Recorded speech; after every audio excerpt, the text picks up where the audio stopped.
Welcome to United States Daily News, your daily source for news and politics. Real news, uncensored. Here's what's happening today. The worst retail cataclysm ever, Sears warns it is on the verge of collapse as Payless prepares to file for bankruptcy. By Michael Snyder. More than 3,500 retail stores are going to close all across America over the next few months as the worst retail downturn in U.S. history gets even deeper. Earlier this week, Sears shocked the world when it announced that there is substantial doubt that the company will be able to continue as a going concern much longer. In other words, Sears has announced that it is on the verge of imminent collapse. Meanwhile, Payless stunned the retail industry when it came out that they are preparing to file for bankruptcy. The retail apocalypse that I have been warning about is greatly accelerating, and many believe that this is one of the early warning signs that the economic collapse that is already going on in other parts of the globe will soon reach U.S. shores. I have repeatedly warned my readers that Sears is going to zero, and now Sears is officially saying that it might actually happen. When you file official paperwork with the government that says there is substantial doubt that the company will survive, that means that the end is very near. The company that operates Sears, the department store chain that dominated retail for decades, warned Tuesday that it faces substantial doubt about its ability to stay in business unless it can borrow more and tap cash from more of its assets.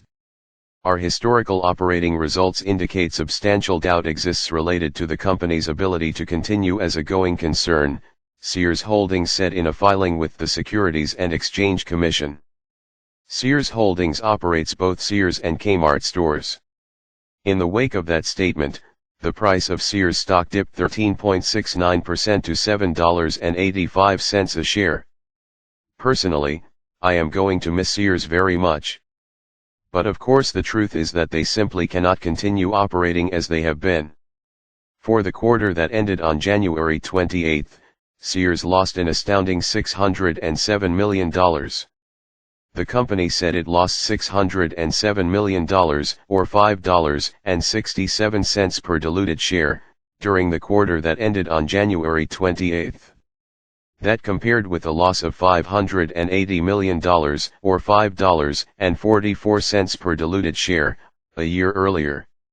It has posted a loss in all but 2 of the last 24 quarters, according to S&P Global Market Intelligence. How in the world is it possible for a retailer to lose that amount of money in just 3 months? As I have said before, if they had employees flushing dollar bills down the toilet 24 hours a day, they still shouldn't have losses that big. This week we also learned that Payless is heading for bankruptcy. According to Bloomberg, the chain is planning to imminently close at least 400 stores. Payless Incorporated, the struggling discount shoe chain, is preparing to file for bankruptcy as soon as next week, according to people familiar with the matter. The company is initially planning to close 400 to 500 stores as it reorganizes operations, said the people, who asked not to be identified because the deliberations aren't public. Payless had originally looked to shutter as many as 1,000 locations, and the number may still be in flux, according to one of the people. Of course, these are just 2 examples of a much broader phenomenon. Never before in U.S. history have we seen such a dramatic wave of store closures. According to Business Insider, over 3,500 retail locations are expected to close in the next couple of months. Thousands of mall-based stores are shutting down in what's fast becoming one of the biggest waves of retail closures in decades. More than 3,500 stores are expected to close in the next couple of months. Once thriving shopping malls are rapidly being transformed into ghost towns. As I wrote about just recently, you might be tempted to think that Space Available was the hottest new retail chain in the entire country. The demise of Sears is going to be an absolute nightmare for many mall owners. Once anchor stores start closing, it is usually only a matter of time before smaller stores start bailing out. When an anchor store like Sears or Macy's closes, it often triggers a downward spiral in performance for shopping malls.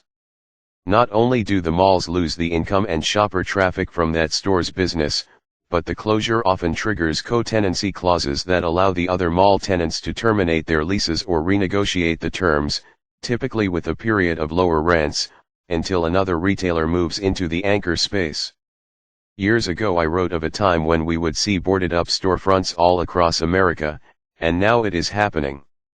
Instead of asking which retailers are going to close, perhaps we should be asking which ones are going to survive this retail cataclysm. In the past, you could always count on middle-class U.S. consumers to save the day, but today the middle class is steadily shrinking and U.S. consumers are increasingly tapped out. For instance, just look at what is happening to delinquency rates on auto loans. U.S. auto loan and lease credit loss rates weakened in the second half of 2016, according to a new report from Fitch Ratings, which said they will continue to deteriorate. Subprime credit losses are accelerating faster than the prime segment, and this trend is likely to continue as a result of looser underwriting standards by lenders in recent years, said Michael Snyder, a director at Fitch. The last time so many Americans got behind on subprime auto loans was during the last financial crisis. We are seeing so many similarities to what happened just prior to the last recession, and yet most Americans still seem to think that the U.S. economy is going to be just fine in 2017.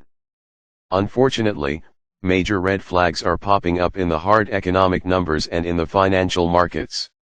The last recession probably should have started back in late 2015, but thanks to manipulation by the Fed and an unprecedented debt binge by the Obama administration, official U.S. GDP growth has been able to stay barely above zero for the last year and a half. But just because something is delayed does not mean that it is cancelled. All along, our long-term economic imbalances have continued to get even worse, and a date with destiny is rapidly approaching for the U.S. economy. That's the news for this segment. Be sure to visit our playlist for past videos you may have missed. Be sure to subscribe and share on your social media. Thanks for joining us.